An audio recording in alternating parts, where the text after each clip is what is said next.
Shalom, jemaat Tuhan dimanapun kita berada. Selamat hari Kamis untuk kita semua. Semoga kita berada masih di dalam tangan kasih Tuhan. Pemberitaan firman Tuhan kita pada hari ini terambil dari 1 Timotius 1 ayat yang ke-12 sampai dengan 17. 1 Timotius 1 ayat yang ke-12 sampai dengan 17 dengan judul perikop ucapan syukur atas karunia Allah, atas kasih karunia Allah. Begini firman Tuhan. Aku bersyukur kepada Dia yang menguatkan aku, yaitu Kristus Yesus Tuhan kita, karena Ia menganggap aku setia dan mempercayakan pelayanan ini kepadaku. Aku yang tadinya seorang penghujat dan seorang penganiaya dan seorang ganas, tetapi aku telah dikasihaninya, karena semuanya itu telah kulakukan tanpa pengetahuan, yaitu di luar iman. Malah kasih karunia Tuhan kita itu telah dikaruniakan dengan limpahnya kepadaku dengan iman dan kasih dalam kasih Kristus Yesus. Perkataan ini benar dan patut diterima sepenuhnya. Kristus Yesus datang ke dunia untuk menyelamatkan orang berdosa, dan di antara mereka akulah yang paling berdosa. Tetapi justru karena itu aku dikasihani, agar dalam diriku ini sebagai orang yang paling berdosa, Yesus Kristus menunjukkan seluruh kesabarannya. Dengan demikian aku menjadi contoh bagi mereka yang kemudian percaya kepadanya dan mendapat hidup yang kekal.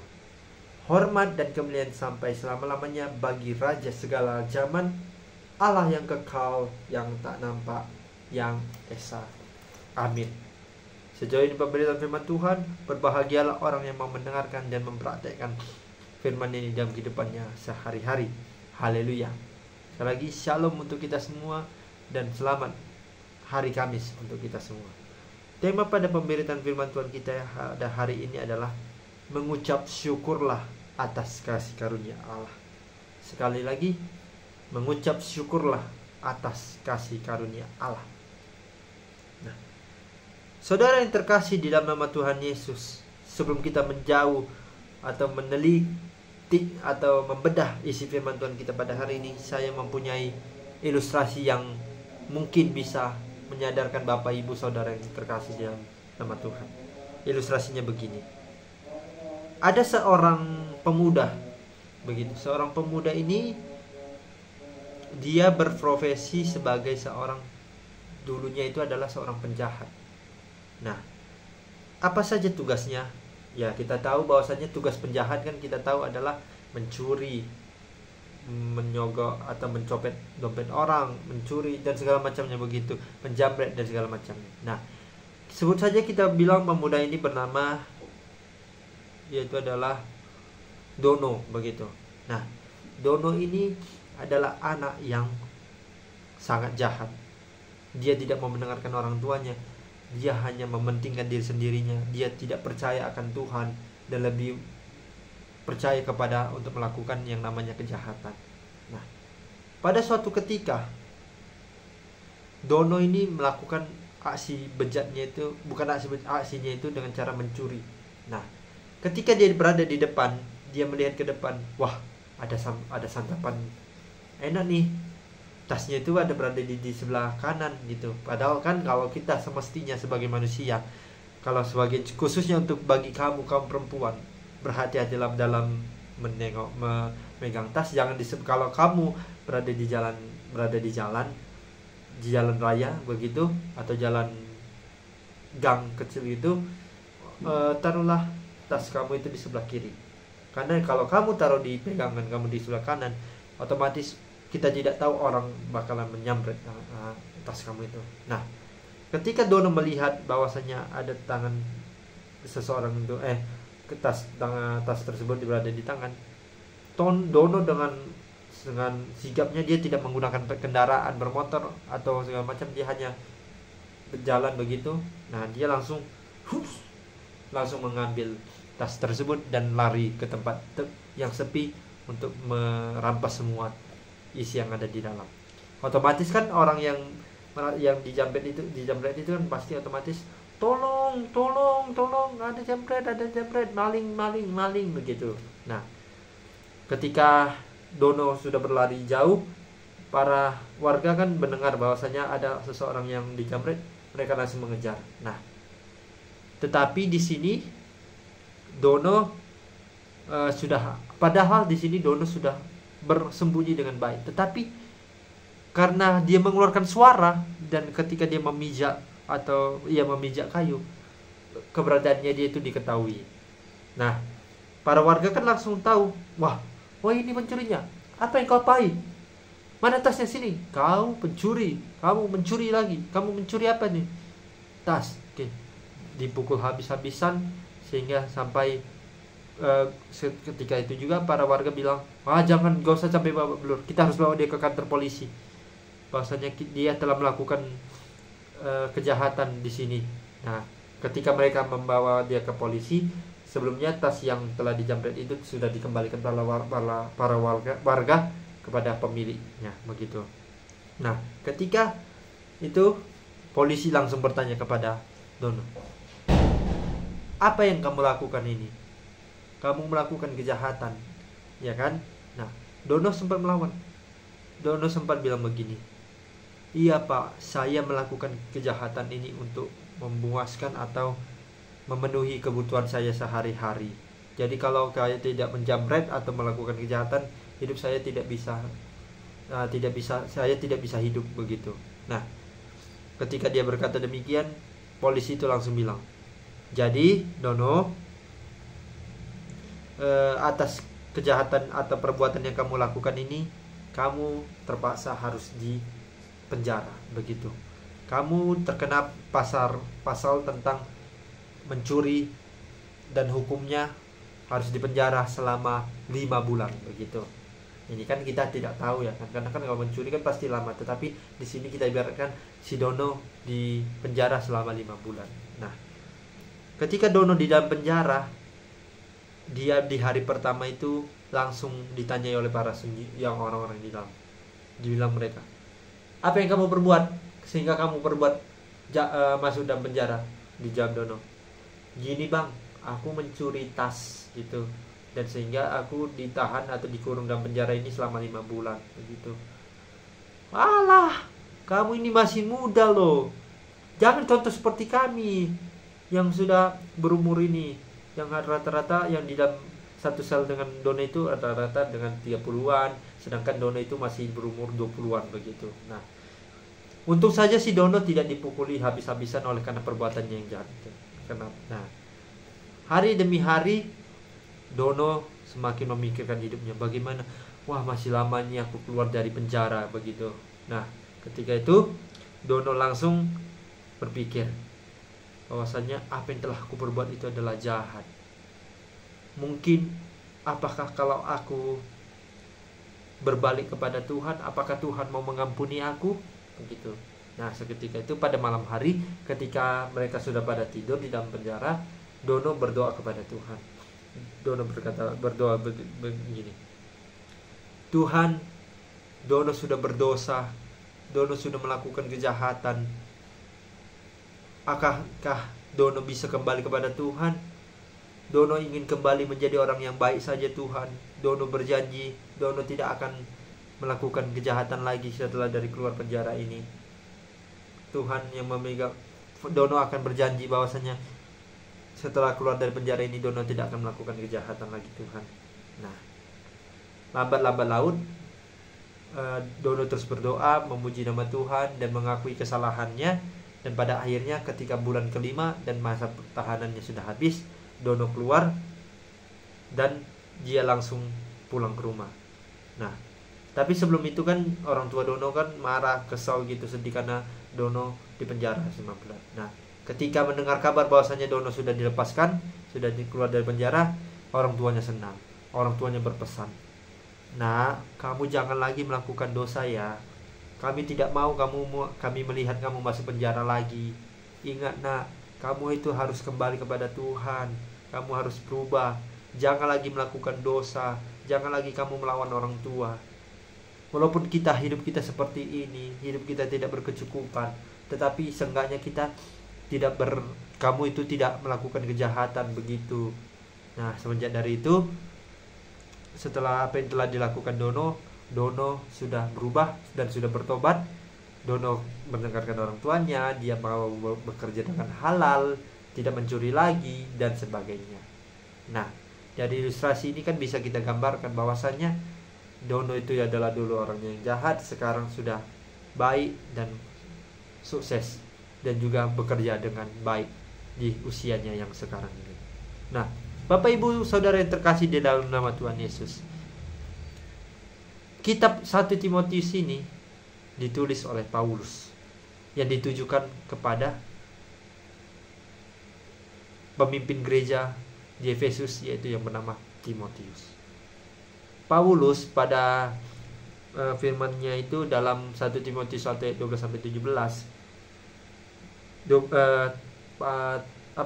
Paulus berkata Timotius di dalam ayat 13, aku yang tadinya seorang penghujat dan seorang penganiaya dan seorang ganas, tetapi aku telah dikasihaninya, karena semuanya itu telah kulakukan tanpa pengetahuan, yaitu di luar iman.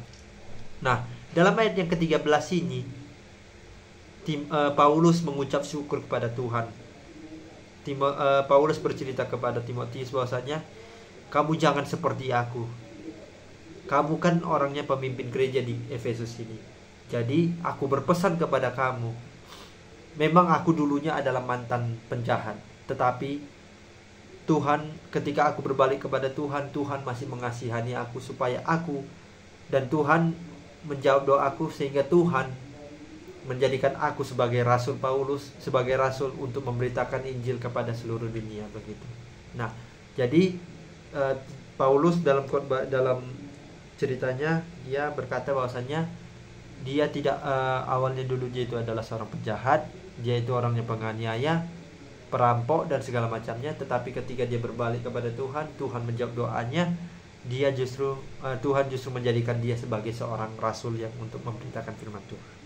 Nah, Timotius ini kan kita tahu bahasanya dia adalah seorang pelayan gereja, pemimpin gereja yang ada di kota Efesus, gereja Efesus. Nah, lewat apa yang dikatakan Paulus kepada Timotius, Timotius mempunyai sebuah tugas, yaitu adalah dia harus memperjuangkan bagaimana untuk kita sebagai orang percaya untuk memperjuangkan yang namanya iman, begitu. Karena kan jelas di dalam firman Tuhan bahwasanya tanpa iman kita tidak bisa berbuat apa-apa. Tanpa perbuatan iman itu tidak ada apa artinya, begitu. Jadi Paulus lewat pemberitaan firman Tuhan hari ini mau mengingatkan kepada kita semua, meskipun kita orang jahat, meskipun dunia kita orang jahat, orang yang tidak baik, tetapi Tuhan pasti akan memberikan kesempatan kepada kita. Ketika Tuhan menjawab doa kita, jangan lupa ketika Tuhan mengatakan seperti demikian, dosamu dimaafkan dan aku akan mengutus kamu sebagai seorang murid atau sebagai seorang rasul untuk memberitakan firman Tuhan kepada seluruh dunia. Nah, ketika kita mendengar jawab Tuhan begitu, kita jangan lupa bersyukur. Sesuai dengan tema kita pada hari ini, mengucap syukurlah atas karunia Tuhan, bahwasanya Tuhan mau kita melepaskan segala kejahatan yang ada dalam diri kita dulu dan keluar dari kejahatan tersebut menuju terang ajaib Tuhan dan menjadikan diri kita untuk menjadi saluran berkat bagi banyak orang, dan terutama mengucap syukurlah atas kebaikan Tuhan yang telah memberikan kita kesempatan untuk kita tidak melakukan dosa dan tidak melakukan kejahatan lagi. Nah, pertanyaan untuk kita semua, ketika kita melakukan dosa seperti yang dilakukan Dono pada dahulu kalanya, akankah kita mau kembali kepada Tuhan? Atau ketika kita melakukan dosa, kita hanya berdiam diri dalam dosa tersebut dan terus melakukan kejahatan terus menerus sampai akhirnya? Itu kembali kepada pilihan kita masing-masing. Tetapi saya mengajak di sini bahwasanya ketika kita dulunya adalah seorang penjahat, tetapi dan sekarangnya kita adalah seorang orang yang baik, berarti Tuhan masih memberikan kesempatan kepada kita untuk berubah. Nah, kita bisa melihat bahwasanya saudara yang terkasih di dalam Tuhan, kita tahu bahwasanya di Indonesia atau di dunia begitu, ada seorang pendeta yang bertato begitu, bertato. Nah, pendeta ini dulunya itu adalah seorang penjahat, seorang penjahat begitu, suka mencuri dan segala macamnya. Tetapi ketika dia mendengar suara Tuhan, Tuhan berkata, nah kamu tobat begitu. Nah, apa yang kamu lakukan itu jahat begitu. Nah, ketika dia mendengarkan suara Tuhan, orang yang bertato ini langsung insaf dan langsung mengakui kesalahan dosanya. Dan pada akhirnya toh pendeta ini menjadi seorang orang ini menjadi seorang pelayan Tuhan, toh dijadikan Tuhan, meskipun di tangannya atau kakinya bertato kan gak masalah. Yang penting dia itu tetap memuji dan memuliakan nama Tuhan dan menjadi seorang pelayan Tuhan. Karena kan mungkin ini kasusnya itu dulu viral begitu, karena kan masa pendeta kok bertato, ini pendeta atau preman begitu.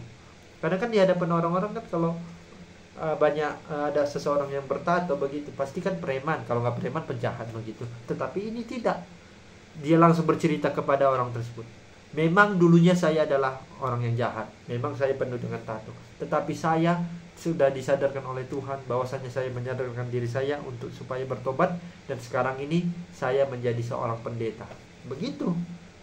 Nah, banyak kisah-kisah nyata yang bisa kita pelajari dari orang yang dulu yang jahat dan sekarang menjadi baik begitu, banyak. Tetapi yang mau saya ajarkan, kita contoh seperti pendeta yang bertato tersebut, yang dulunya dia adalah seorang penjahat, penuh dengan tato, preman, tetapi ketika Tuhan berbicara kepadanya, dan sekarang dia sudah menjadi pendeta, meskipun dia masih memakai tato, tetap dia itu menjadi pendeta yang benar-benar dikasihani dan benar-benar diteladani oleh banyak jemaatnya. Dan banyak jemaatnya itu yang sungguh-sungguh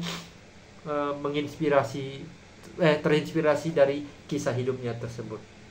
Nah, oleh sebab itu, saudara yang terkasih dalam nama Tuhan Yesus, yang banyak ada beberapa hal poin teologis yang bisa saya utarakan kepada saudara yang terkasih dan Bapak Ibu, bahwasanya adalah meskipun kita adalah dulunya, yang pertama adalah kita dulunya orang jahat, kita bisa berubah menjadi baik kalau kita mau sungguh-sungguh berubah di dalam nama Tuhan. Kemudian yang kedua, kalau kita dulunya adalah seorang jahat, berubahlah akan akal pikiran. Iman kita pasti akan terbentuk. Dan tadinya kita tidak memakai iman, tetapi kita sekarang sudah terbentuk hati kita untuk menuju atau memuliakan nama Tuhan. Nah, dari dua poin teologis ini, sehingga kita bisa mengaplikasikan bahwasannya orang jahat belum tentu jahat, orang baik belum tentu baik. Tetapi orang jahat bisa menjadi baik, orang baik bisa menjadi jahat. Tetapi dalam konsep ini kita bisa belajar dari seorang Paulus yang dahulunya adalah seorang penjahat, penganiaya, tetapi dia disadarkan oleh Tuhan untuk sebagai dan dijadikan Tuhan sebagai orang yang benar-benar mau tulus mendengarkan firman Tuhan dan menjadi seorang rasul. Dan itulah diterapkan surat Paulus dalam suratnya kepada Timotius, agar dia benar-benar Timotius ini menjalankan tugas itu sesuai dengan kehendak Tuhan, jangan melawan, dan tetap mendengarkan firman Tuhan dalam hidupnya, dan menjadikan kota Efesus ini menjadi orang-orang yang benar-benar percaya kepada Tuhan dan tidak berbuat dosa lagi kepada Tuhan. Sejauh ini pemberitaan firman Tuhan, marilah kita kembali kepada Tuhan. Yang kita adalah beberapa orang yang mungkin saudara terkasih adalah orang-orang yang jahat. Sadarlah bahwasanya menjadi orang jahat itu tidak baik, tetapi berubahlah dari orang jahat menjadi orang baik. Dan yang dari dulunya adalah orang baik, tetap pertahankanlah menjadi seseorang yang benar-benar baik, saling menolong, saling mengasihi. Kan kita tidak tahu bahwasanya kalau kita yang dulunya jahat toh bisa menjadi pelayan Tuhan, menjadi seorang dokter atau pelayan rumah sakit, konselor yang ditujukan atau yang ditunjuk oleh Tuhan begitu. Nah, demikianlah pemberitaan firman Tuhan pada hari ini. Semoga firman Tuhan ini bisa menyadarkan kita bahwasanya kita harus tetap mengucap syukur kepada Tuhan, bahwasanya Tuhan itu begitu baik kepada kita. Tuhan memberikan kesempatan kepada kita untuk tetap terus berbuat baik kepada banyak orang. Kita yang orang jahat ini, orang yang tidak seperti orang yang tidak tahu malu ini, Tuhan akan menyadarkan kita, dan Tuhan akan mengembalikan kita, dan seluruh tubuh kita ini akan dikaruniakan Tuhan untuk menjadi orang yang benar-benar tulus dan juga benar-benar menjadi pelaku firman Tuhan di dalam diri Tuhan itu sendiri. Amin. Semoga Tuhan Yesus selalu memberkati kita semua.